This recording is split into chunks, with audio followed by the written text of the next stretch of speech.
It comes up over and over again. We do the best we can with what we have. There was always a weight to them.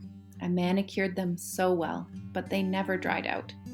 I went to my sister's house in downtown Toronto, a tiny condo.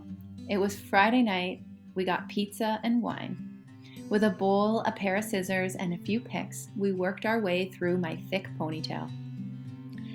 I remember the sound of the scissors. It took all night.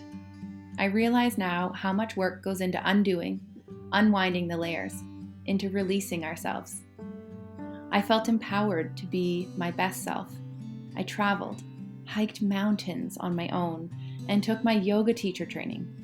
I had grown up playing sports, so I had established a relationship with my body already, but the ability to connect my mind with my body in this practice brought me unexpected gifts.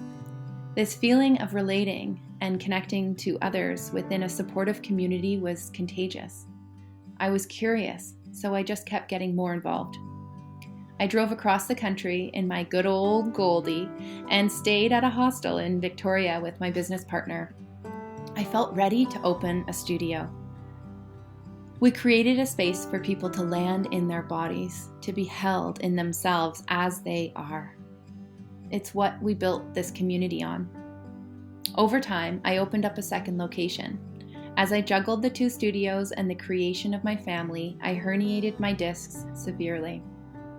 I went on morphine and laid on my side for the last 2 months of my pregnancy. I couldn't sit up, and after my second child, I started to get cramping in my leg.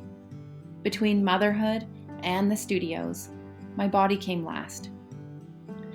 The MRI showed that I had severe disc degenerative disease and my bones are fusing.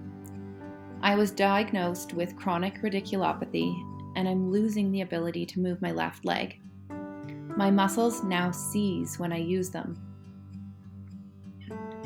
I lay on my mat in a group yoga class. I fell deep into my body, into the feeling of connection to my breath within the community. I said to myself, I'm doing the best with what I have.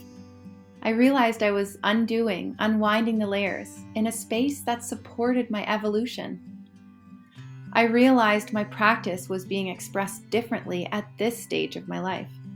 I realized that if this is what I'm feeling, there may be somebody else who is feeling this too. We all need space and time to connect to our bodies, to our core, to be welcomed in our practice, to be seen, to be curious, and to make mistakes. The studio supports me, and I want the studio to support you too. At the lab, we meet you where you are.